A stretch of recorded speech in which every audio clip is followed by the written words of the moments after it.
Good morning and welcome to the program Perspectives on Invicta 98.9. And this morning, Thursday, Kaduna State Ministry of Health, the sponsor of the program this morning.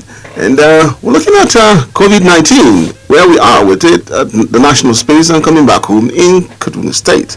Well, again, we will talk about, the situation worldwide. It's again not encouraging as it is. We're seeing rising cases of COVID-19 and the world not yet safe. But what do we have to do to keep ourselves, safe from COVID-19? This morning, I'll be talking with Dr. Aruogu Ezinna. He's a medical officer with Aruogu Teaching Hospital and also of the risk communication pillar of COVID-19 in Kaduna State. Dr. Aruogu Ezinna, good morning and glad to have you here. Good morning. Thank you. Thank you. And just an overview of COVID-19 in Nigeria and back home in Kaduna State. What are we having? Because what is coming out now is that we're getting some reports that we might go back to lockdown, and again, what that will what that will mean for us. Well, yeah. Thank you very much. It's no news that the pandemic is actually ravaging the whole world. COVID-19, as we know, it's a novel coronavirus disease. When we say novel, it's something new. A lot of research still going on. It's still seeming strange in some areas. A lot of trials, so we're still trying to, the whole world, the health world is still trying to really understand the virus, understand the way the disease progresses, understand its effects, and understand what can be done to prevent the spread of the disease, and also to, if possible, provide cure or vaccine. Now, if you look at the whole world, every part of the world has its complaints. Every part of the world have, of course, we also know that a lot of places have the conspiracy theories. Again, yeah, we don't blame people so much because it's new, but advice is to stick to what the scientific evidence, which is usually provided by WHOs and other health institutions in regards to coronavirus disease. Globally, we've had a total of about almost 19 million cases globally, and over 700,000 deaths, and about 12 million recoveries, and active cases above 6 million currently. That's a global view, of course.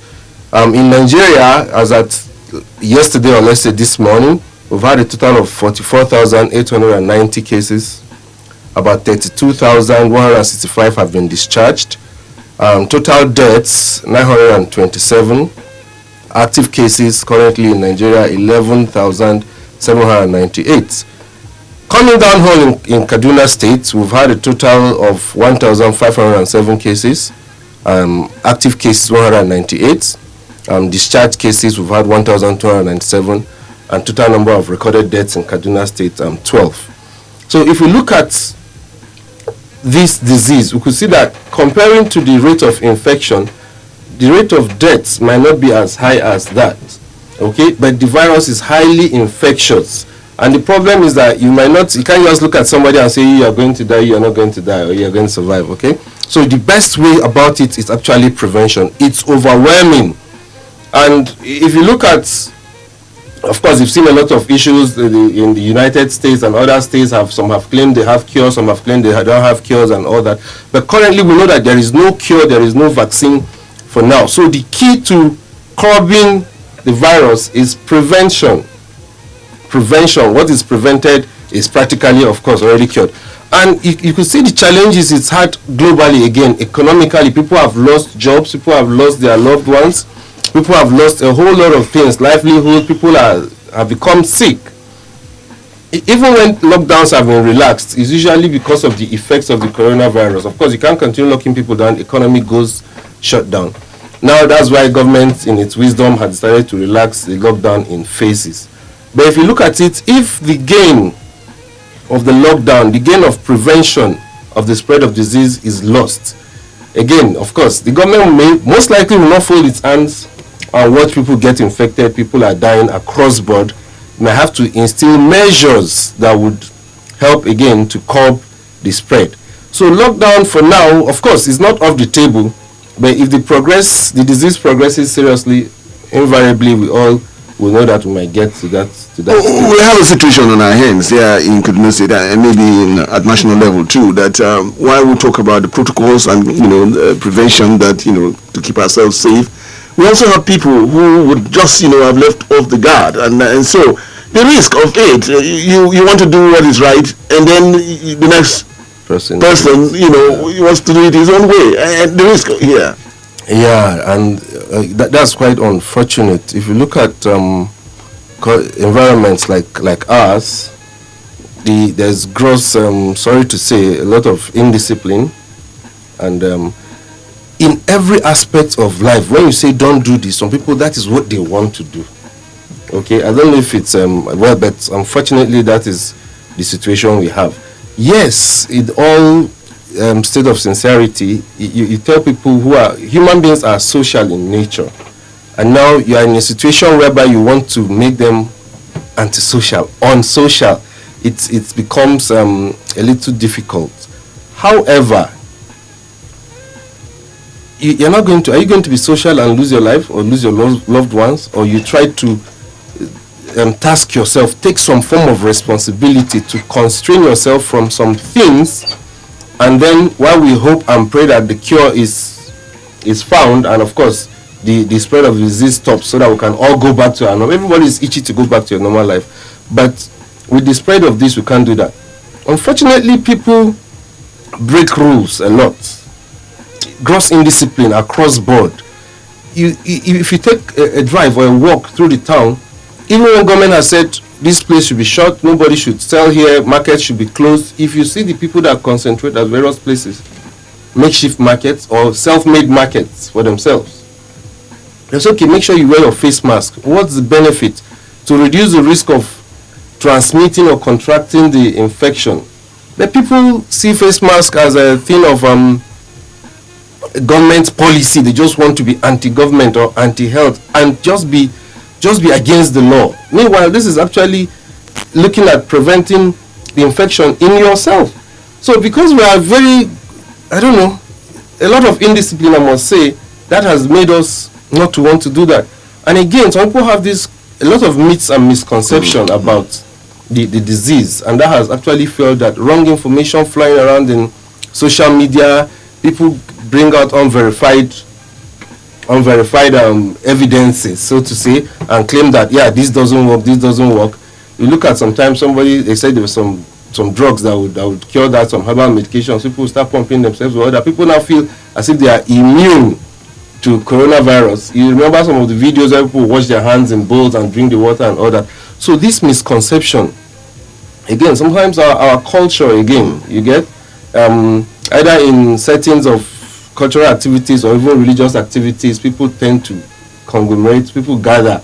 So you tell them not to do that. They want to see it's government against us, not just knowing that it's trying to. I was just going to go back to our culture, because if we look at it, we all are coming from one background or the other that holding our cultures, even when we come to the cities and with education and all of that. But it has not taken away, where we're coming from. Is that again, a risk towards, keeping COVID-19 away from us, because we're very cultural people. Yes, and that is why a lot of awareness and reorientation is key here. We know that people, like I said, when for instance you have weddings, we celebrate weddings a lot. You want to gather people, you want to celebrate, you want to dance, you want to interact, mingle with people. But in this case, it's been proven that these things fuel the spread of the disease. So now you tell people, please, for now, at the interim, let's reduce that. When you get to worship places, keep safe distance. Like now we're sitting about 2 meters away. That's what is recommended. Why is it so? Because of the way this virus gets transmitted. If you apply all those things, your safe distance, hand hygiene, face masks, don't come out when it's not necessary. If you do that, we help to reduce the risk. Now when people gather in weddings, people are dancing, singing, jumping, and this is coming out from the respiratory, from the mouth, droplets. You don't know when it gets to the next person. So those things have actually fueled the spread of the disease in its way, and we have to learn to imbibe, yes, our culture, and that's why government relaxes some of these things. People need to go to worship centers. People need to go to weddings. Okay, fine. People need to go for burials. As you're going to do that, have a stipulated number of people. Make some things, put some protocols in place. Sitting positions, don't get into close proximities, wear face masks. All these things are measures to reduce that, while not throwing away our cultural activities or programs that we might still want to keep. So we need to interface both of them, the protocols and then your culture. And once we start doing that, I think it's all about taking responsibility, actually. If you take a responsibility that you want to prevent the spread of this disease while still doing your, let's say, your normal activities, it will go a long way. Having it in mind that yes, there is coronavirus disease, it will go a long way to preventing the further spread. Again, another news coming out of this, when we look at the situation in America, in the United States of America, with so many, deaths, that are being recorded. But back home, again, Africa, Nigeria, people are saying we're not having that kind of, it just might be a disease that is not just with us in Africa, with the weather and all of that, all the myths surrounding this. Yeah. You take on what some people will say about it. Yeah, of course. Like I said, people always want to hope for the best for everybody. Okay, we want to look at reasons to bring up reasons that we think has made us immune to these things. But the reality is, like I said, it's a new virus.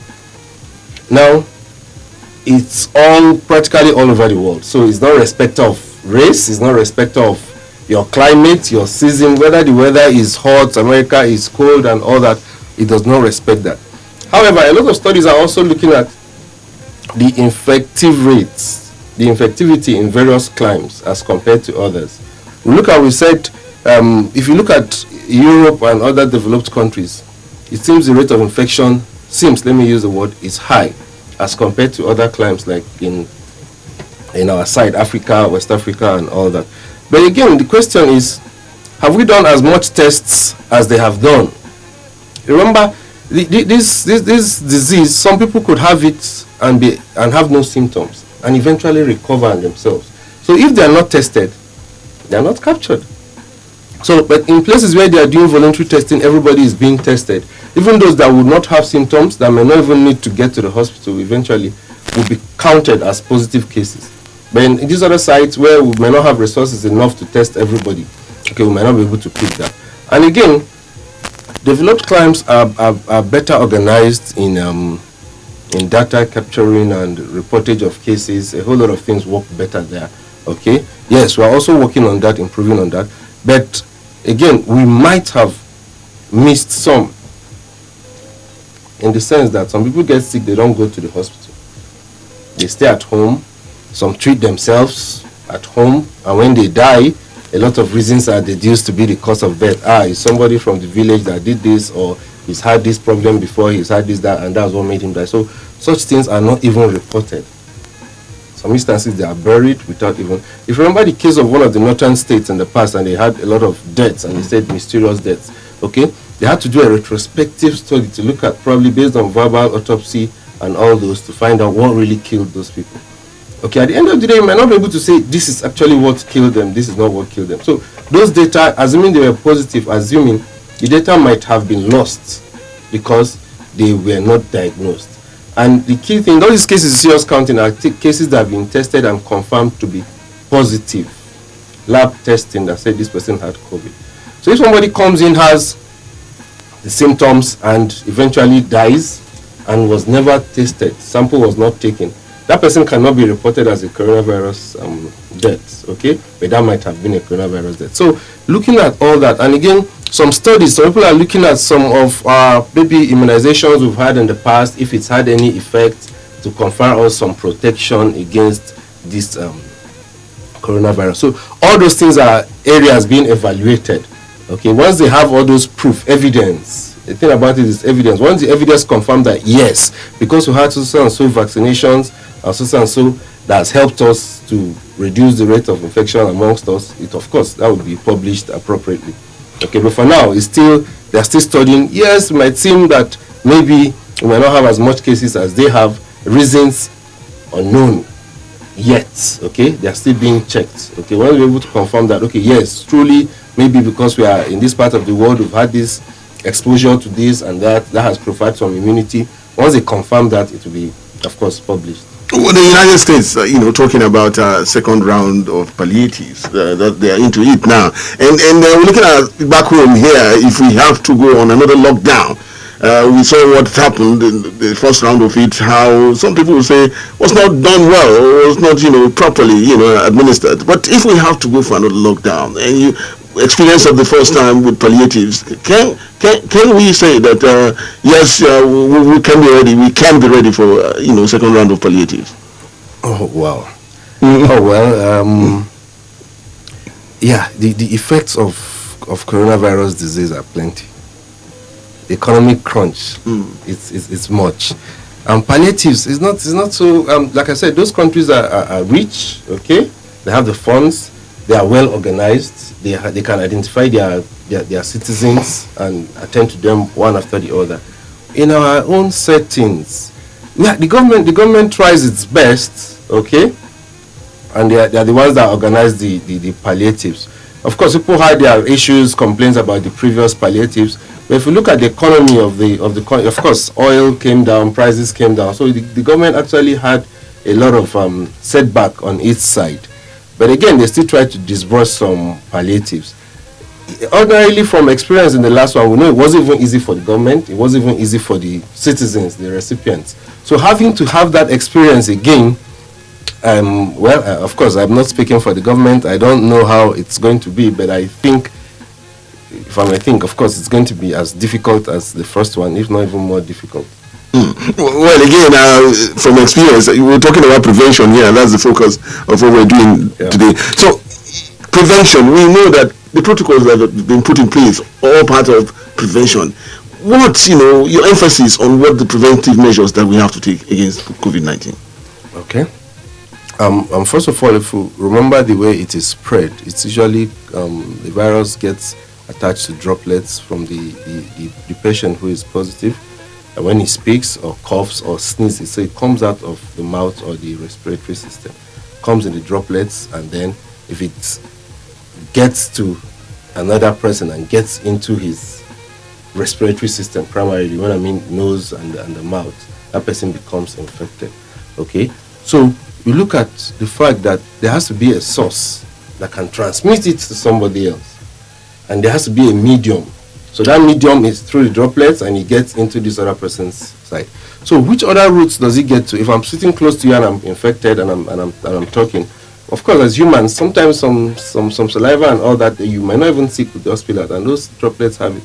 So that if it gets to you directly to your face or to your hands, and then you touch your face or your nose, it can get into you. So other ways also, surfaces or frequently touched surfaces, doorknobs, tables, and microphones and all that. They form like fomites when the viruses now get stuck on them, and then somebody else touches them, and then with his hands again get to his mouth and all that. So now understanding the primary way that this thing spreads helps us to understand what do we do to prevent this spread. So there are 4 key processes of trying to achieve this prevention. Number 1 is okay, let's call that hand hygiene. Hand hygiene, yes. Making sure your hand is as sterile as possible most times. You know, as humans, we touch our faces plenty times. It's an unconscious thing. You cannot say you're not touching your face a lot of times. You get to pick your nose, it itches and all that. So if your hand is contaminated, of course, you're bringing it into your respiratory system. So the hand hygiene means our hands should be as clean as possible, as many times as possible. What do we do? Of course, we talk of the hand washing or the use of hand sanitizers to make sure our hands are clean. Most of the times, especially when you come into contact with maybe doorknobs or surfaces that people get to touch. So if we imbibe that habit to frequently clean our hands when you get to your car, when you touch money, when you touch your phones and all that, it helps reduce the risk from getting infected from the hand. Another thing is respiratory cough etiquette. When you are coughing, you see people just come and cough on the road, okay? Some bring out mucus and spit around everywhere. Okay, those are bad habits that should be checked. When somebody needs to cough, either you get a tissue and cough into the tissue and discard it appropriately, get it into the bin as quickly as possible, or cough into a bent elbow. Okay, it helps to contain what you are bringing out. So if you are infected, you are trying to control whatever you are bringing out, not to infect somebody else. Another way is the use of face masks. face mask is quite effective in reduction of the spread of the coronavirus. Various types of face masks are used in various settings. Okay, the ones general public use and the ones used by healthcare workers attending to coronavirus patients are quite different. Okay, so by the use of face mask, if one person uses face mask, the risk of infecting the other person is still there.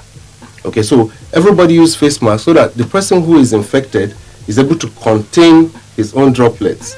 So as you are containing it, you're not bringing out as much as possible. The other person also wearing a face mask, whatever comes out, little that comes out from the index patient doesn't easily get to him. So you see, it has a lot of way in reducing that. Okay, so that's second. So another one is the social distancing. Social distancing or physical distancing is for the fact that somebody who is talking, it's looked at the droplets that could come out of your mouth even when you sneeze or talk will travel as not more than 2 meters and get dropped to the ground. So somebody who is 2 meters away, no matter what happens, it reduces that so that before it gets to you, it should have gone down to the ground and then not infect that person. And those that don't need to really go out, stay at home, okay? Stay at home and not go out. Those that don't really need to go out, but you know, that's the little difficult one. So if these measures are adhered to, will go a long way in preventing the spread of coronavirus disease. Okay, just before okay, we'll have to. I need to ask this before we're on a break. I'm talking about you are with the risk communication pillar. Yes, sir. Now, what is involved? What do you get involved with? Okay, wow. It's all. You look at the risk, the risks of contracting coronavirus, the possible complications, and effects all round. So what we do is analyze these risks and then look at how to communicate this to individuals. You're also at risk. Yes, we're all at risk. We're all at risk. So I do what I've said. All these things we've said: prevention. We even started ourselves. You have to do. If you don't do it, telling someone to do it, I mean, it doesn't make sense. Okay. So we communicate. We help. We work together with other pillars of the rapid response team. Okay. But the part of the risk communication is to, number one, create awareness creation in all forms, be it information, education, and communication materials, distributions, going out to do trainings and all that it needs to let the people understand that coronavirus is real. It can be prevented if you do A, B, C, and D things, and then if you're infected, what happens? So we do all this communication, interfacing between the people and the government and health system on how to prevent the spread of coronavirus disease. Okay. The program is Perspectives this morning, sponsored by Kaduna State Ministry of Health. And with us in the studio is Dr. Aruogu Ezinna, and he's medical officer with Aruogu Teaching Hospital, and of course with the risk communication pillar of the COVID-19 team. We'll come back after this break. Invicta FM.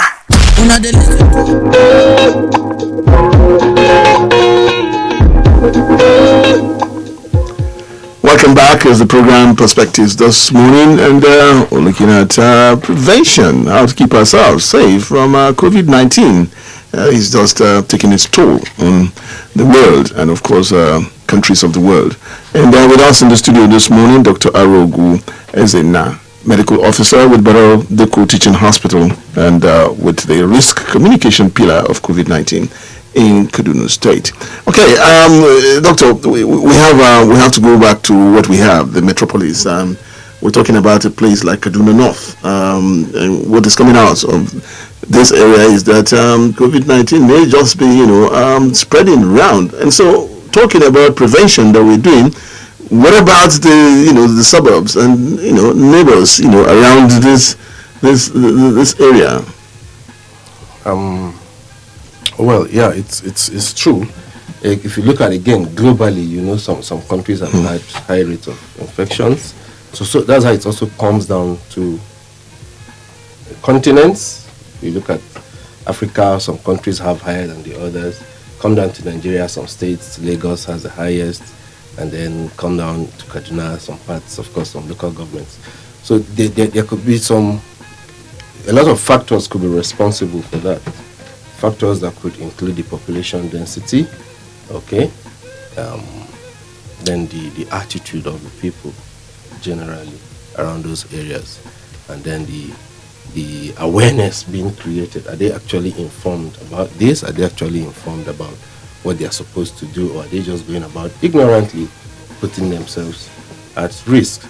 Okay, and now all these things put and again get the testing again. Okay, like I said, some states in Nigeria. Sorry to go that way. Some states in Nigeria were not testing, so some states could come at a point though, could come and say they don't have any coronavirus case. If you don't test, of course you will not have any case, because it's a matter of results, laboratory results. Not meaning that you don't have any case in reality. Apparently, you don't have any case. So in Kaduna, for instance, yes, if you look at the local government areas, some parts have higher cases reported than the others. On top of it, we had been the Kaduna North. Okay, so the risk communication team again, of course, have actually swung into action to look at what is actually fueling this rate of infection in Kaduna North. So we are trying to review again. Could it be that the messages sent have not been well understood? Could it be that the people are just being adamant in refusing to adhere to what has been taught? Also look at the population of the place.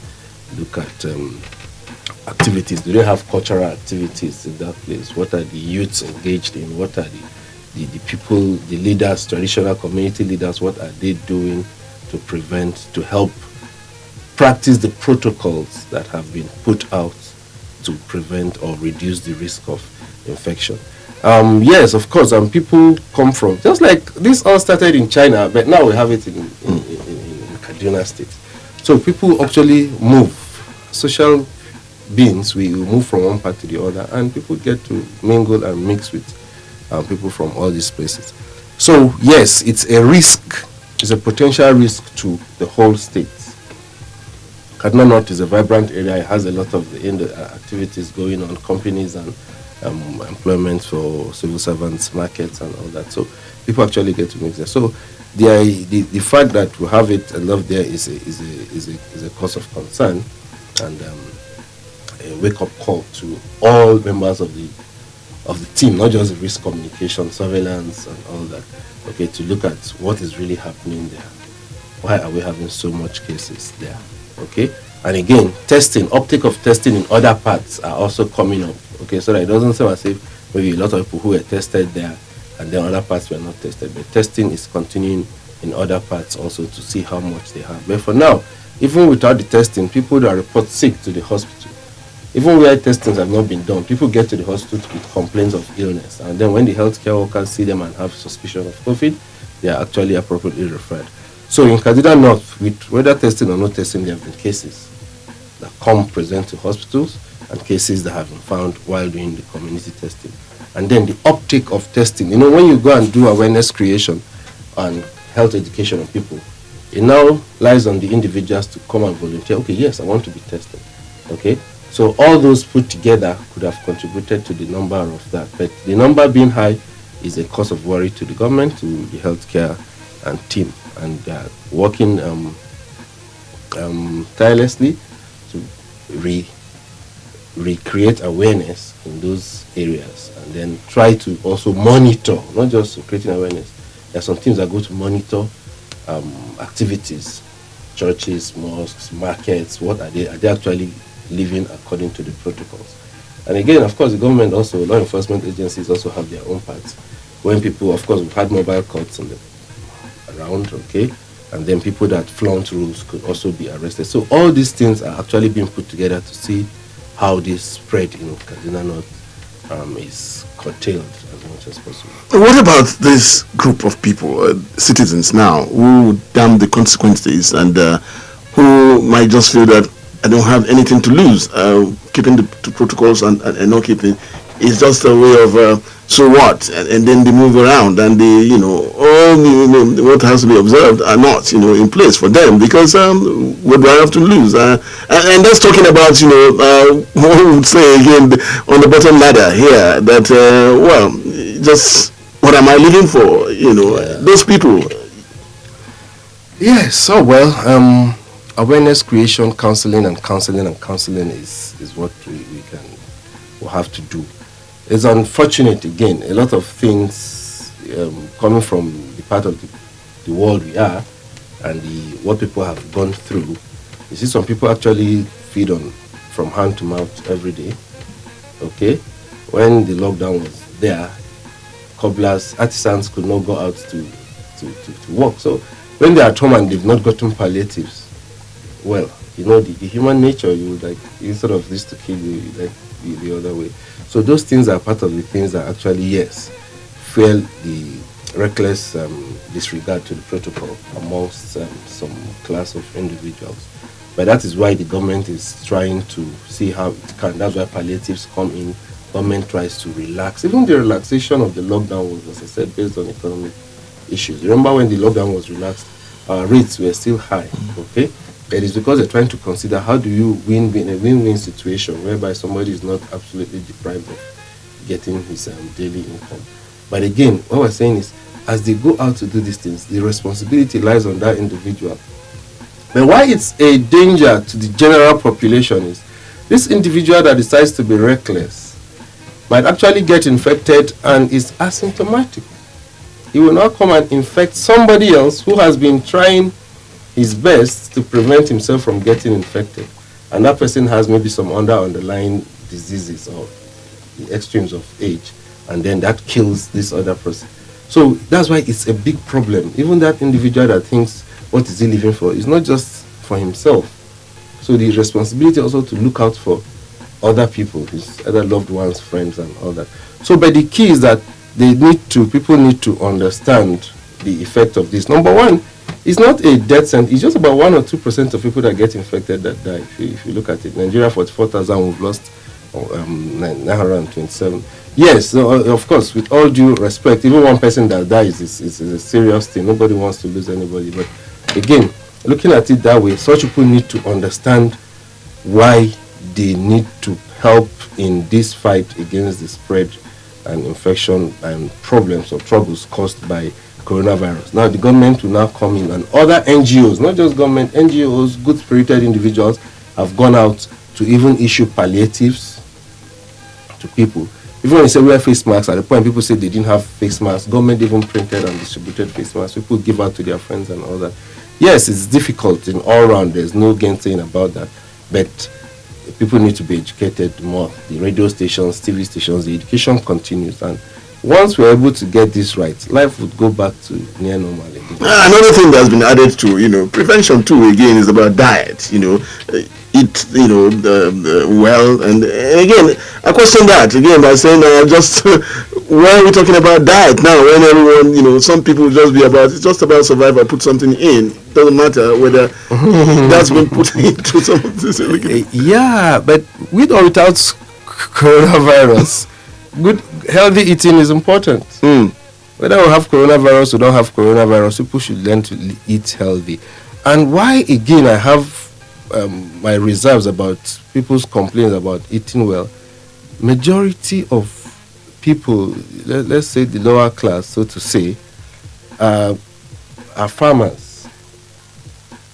Okay, you see a farmer, you're farming, you farm vegetable, you farm all these things that are essential in balanced diet.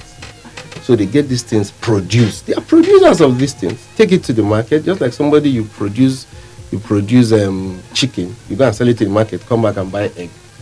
Okay? Or you produce beans, you go and sell it and go and buy moi moi or akara to eat. Okay, people need to be aware that your diet could actually, a lot of times people have these resources around them, just around them to eat balanced diet. So the orientation and the teaching about feeding and appropriate dieting is key. Now, the thing about balanced diet or appropriate diet, as the case may be, it helps you build your immunity as an individual. So whether corona or not, if you are malnourished, you are malnourished. Any other thing could take your life. But if you eat balanced diet, it helps your immunity. Remember, decreased immunity fuels the disease itself. So people who eat well, who exercise well, who rest well, appropriately. The normal thing about being a healthy individual is important. It's key, not just the diet. But again, we say that people are constrained, maybe no funds and all that. That's why palliatives come in. People need to, with or without coronavirus, take responsibility for themselves ab initio. Is somebody who hardly has money to feed himself is having 20 wives, plenty children. You know, the responsibility is also lost even without coronavirus disease. So it's all encompassing.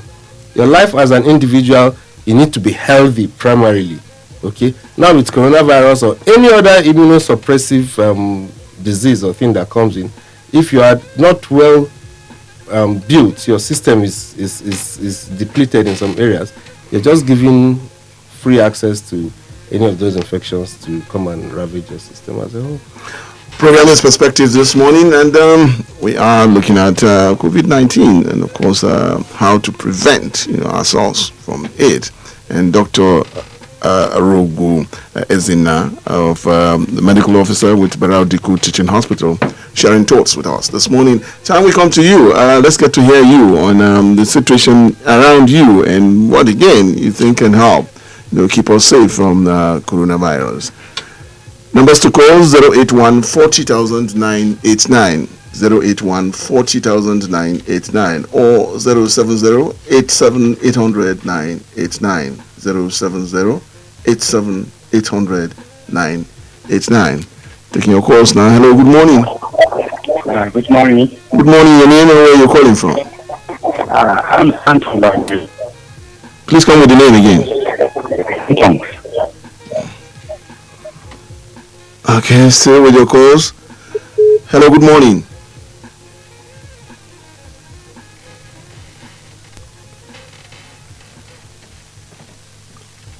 Hello, good morning. Hello, good morning, sir. Yes, good morning. I'm Comrade Gabriel, the Texas man. Okay, let's hear you. Sir, yesterday I was passing through one of the markets that they locked. In fact, all those people in the market, they all move outside. And I stand there as a Waka Waka ambassador to observe what actually was happening, but they were not observing that social distance. And the market was just like that. So what I wanted to ask that, is this locking of this market, is it part of the way to help? Secondly, the government said that they spent about 600 and something million, that's the federal government, to feed school children while the children were at home, because he was saying that maybe we are not as rich as other people in the other country to give palliative. Is it not possible for the government, all this money is flying here and there, for them to at least reserve something to assist we that they lock us at home? Then thirdly, sir, coronavirus is real, just as you said, but we want the government to be sincere. Today, I think next month they are going to be election in those states. How is the government going to make sure to say that people are not observing, or people are observing the social distance? Because as we heard this morning from the radio, ANEC want to find out because they say they are going to be violent in that very state. I'm definitely sure that it's going to be very difficult to observe social distance in that very place. Okay, so let the government come out sincerely, because you people have been trying your best. Let the government come out sincerely and tell Nigerians what the meaning of social distance are. Thank you. Comrade Gabriel. Okay, still with your calls. Hello, good morning. Hello, good morning, Mr. Oloye. Good morning. And good morning to the doctor. Good morning, sir. Yes, my name is Mr. Fresh. Okay, Mr. Fresh.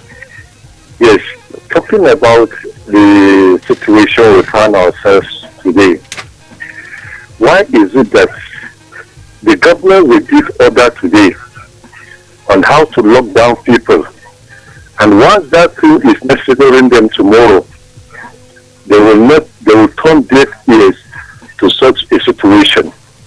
Talking about the forthcoming election and the other states, election will take place, and yet they are talking that the number of coronavirus keep on increasing on a daily basis. We are up to about 40-something thousand, 45,000 now, or thereabout. Yet they want to hold election in Edo State, and we used to look at the way and things are being carried out or are being done in those states. And why am I bringing the issue of Edo State? Because some of our people here do travel to Edo, but some people do travel to these places. If we say that there is coronavirus and this issue is really true, why is it that permanent solution will not be taken up concerning this issue? And if this is the case, I want to advise through the doctor that let them do something about opening the major market in Kaduna State. People are suffering. We are suffering. We cannot continue like this, please. Okay. The suffering is too much. Let the market be open. All right, Mr. Fresh. Thank you. All right, we'll just take one more and then come back to our guest. Hello, good morning. Good morning. Okay, let's on the line. Ogumole. Thank you very much. The issue of this time, there's never any distance with this government take place. There's not the government has nothing to consider about this market issue. We residents of this country think we are solving too much. Look at the money they paid they used to feed children's school. Please, there's no any sincerity there. And God will judge everybody. Bye-bye. Okay, Doctor, I'll come to you. Thank you very much for your questions. Yeah, just as we had talked about, one of the key things that fuel the spread of the disease is gatherings and people not adhering to these protocols. Now, government in its wisdom, for instance, the Kaduna State government in its wisdom had looked at market. Nobody would deny the fact that markets are places where people gather. You cannot effectively stop people from gathering when the markets are open. And that's why government made some makeshift markets in some school premises and some other centers whereby they were assessed and then allocations made with regards to spacing so that people could actually do the social distancing to the best of their abilities in market settings. But again, like I said, the responsibility is now back to the individuals. Of course, government is doing its own part, but individuals, if no matter what government says or protocols that are done, if individuals do not do their own part to do what? To enhance and practice these protocols, it becomes a challenge. There is no doubt, like we said, people's economy has been devastatingly affected. The markets are shut down. Government is considering all possible, following advices from the whole team in regards to COVID-19. And that's why, if you remember, not just markets were shut, the whole system was shut. In fact, at the point, lockdown, curfew, more like some, and again, gradually they are opening all those things. So government is actually assessing the markets, and we know once they feel, based on advice and the trend of the coronavirus disease, if it's well contained, they would appropriately open up markets, as the case may be. But the issue is that, like I mentioned earlier, if you look around, so people have gathered in all those places. Of course, this will get back to the risk communication and to the appropriate quarters to see how to enforce these protocols at those centers, as it were. On the school feeding, oh well, of course, I want to believe all those things. Well, I may not have deep information on how those things have been done based on government policies in school feeding, but I believe those things are also involved in palliatives provided to individual citizens. Okay, and so I wouldn't know how the money that was spent, but I believe those are also in provision of palliatives to the citizens with regards to this lockdown time. Remember that even before now, the school feeding had been going on, okay? And now, yes, people will say lockdown, which students in school, I want to feel maybe government in its own wisdom has some contacts of those people, and then we're able to provide palliatives to them. But again, that's my own opinion. Government, of course, would have a better clearance on that. Elections are coming. Yes, it's actually a worry to everybody. If you look at even resumption of schools, reopening of schools and all that, the various bodies that advise government on all these things will make our own analysis and make our own advice. And it's now left to the government to make its final decision based on the recommendations of the parties that are responsible to make those recommendations. We know of course, country still has to move on, but again, you're looking at the risk and benefits. So I would want to believe that the INEC would have made appropriate or taken appropriate measures to enforce or enhance the protocols during this electioneering period. I want to believe so. And of course, that's just the advice that we on our own side will give to governments and all that. While activities go on, just as churches and mosques have been opened up, they want to enforce enhanced social distancing, come and monitor and make sure those things are done. I want to believe that that's also what is supposed to be done in the electioneering process. Okay, yeah, I think that has covered okay, all those things. Yeah, we still have calls here. Hello, good morning. Good morning, Mr. Tayalabe. Good morning. Good morning to your guest, doctor. Good morning. My name is Chifamuteku Ogunige. So, You know why I'm laughing? I'm laughing for the disappointment of some of your guests. Let me start with this. You may not sweet. Let me tell you, doctor. You said, based on what you said, INEC have a reason to conduct election. But you people as a medical personnel have no reason to tell government to open market. Are you people telling us the truth, or you people are trying to cover us this kind of, I don't know, my voice not be always very good because Nigerians are dying. Population of death in Nigeria, including Kaduna State, where me and you reside today, it's more higher than people that die in COVID-19. Is it true or false? Please, you people should tell us the truth. What is happening in Nigeria? What is exactly happening in Kaduna State? That's what we want to hear. Not telling me that the government is trying on this aspect. How can you first compare palliative with the school feeding? The person that made that analysis, is he blind? Is he have conscience? Tell us that it's money you spend on palliative, not to school feeding. Let us not be deceived. We call it step. This is white, okay. This is brown. Chief, We are no longer kids. Chief, I'm not taking. Tell us the truth. Okay. I just asked, doctor to respond. I'm not. To you now, doctor. Next up there. Yeah. Chief Omotekun, yes, we understand. I understand as an individual. Understand your feelings on that. Remember, I said we're not the ones to tell INEC organize election or not organize election. We'll give our advices to them based on realities that we know. We also have to give advices to governments and other parastatals that need advices for us. We give them the appropriate information. Of course, they gather information from not just the medical team and all other bodies that are involved, and then they make a decision based on that. The final decision lies on the government, but of course, these advices are given based on the risks perceived and the benefits of them all. Like I said about the school feeding, I said it's the government that answers to that, not me. But on my own, I would think that could have been used as palliative or was used as palliative. But again, it's not in my power to decide or say how that was used. Okay, government responds to that, but I think that could have been used for or was used as palliatives to children in the school feeding program ab initio. Okay, so advices are going on based on things that are seen and how people respond and how the disease is spreading. Of course, we give our recommendations to government, and then government takes the final decisions on either opening or even locking down again if the case arises. Still with your calls. Hello, good morning. Good morning, sir. Good morning, sir. Yeah, this is Ayuru Sadi from Kaduna. Okay.